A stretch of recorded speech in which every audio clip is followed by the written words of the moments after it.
Social மீடியாவில் எங்கே பார்த்தாலுமே ஏகே பற்றின பேச்சுக்கள், நிறைய டாக்ஸ், நிறைய கருத்துக்கள்னு போய்க்கிட்டே தான் இருக்குது. அதற்கு காரணம் அவருடைய குணம் மட்டும்தான். அவருடைய குணம் அவரை இன்னமும் மேலே மேலே மேலே உயரத்துக்கு கூட்டிட்டு போயிட்டே இருக்குது அப்படின்ற மாதிரி தான். ஒரு ஹேட்டர்ஸ் கூட இல்லாமல் எல்லாரும் அந்த அளவுக்கு ஒரு அன்பை பொழிஞ்சிக்கிட்டு இருக்காங்க. அதாவது சமீபத்தில் திருப்பதியில் சாமி தரிசனம் செய்த அஜித்தை கண்டதும் தலன்ற மாதிரி ரசிகர்கள் கூச்சலிட கோவிலுக்கு வந்திருக்கேன், அமைதியாக இருங்க, இங்கே கத்தக்கூடாதுன்ற மாதிரி விரலை காமிச்சு அதட்டி சொன்னார். அதே சமயத்தில் செல்ஃபி எடுக்கிறதுக்காக ஒரு நபர் வரக்குள்ள அவர் இப்படி பார்த்த உடனேவே அந்த நபர் சொல்கிறாங்க, காதும் கேட்காது, வாய் பேசவும் முடியாதுன்னு ஆக்ஷனாலேயே சொல்கிறாங்க.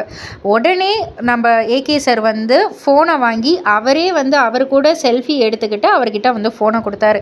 ஸோ இந்த இரண்டு சீனையும் கம்பேர் பண்ணி நம்ம ஏகேவுக்கு அதட்டவும் தெரியும், அன்பை காட்டவும் தெரியும், இவரை போல் ஒரு மனுஷன் இருக்கணும் அப்படின்ற மாதிரி நிறைய பேர் ஏகேவை புகழ்ந்து தள்ளிக்கிட்டு இருக்காங்க.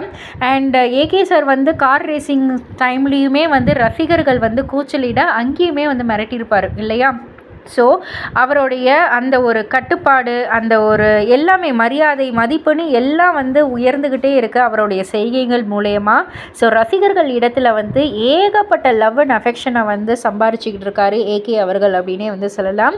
இதை பற்றி நீங்கள் என்ன நினைக்கிறீங்க? உங்களுடைய கருத்து என்ன அப்படின்றத கீழே உள்ள கமெண்ட் பாக்ஸில் குறிப்பிட்டு சொல்லுங்கள். மறக்காமல் சேனலை சப்ஸ்கிரைப் பண்ணி பக்கத்தில் உள்ள பெல் ஐகானை கிளிக் பண்ணிவிடுங்க.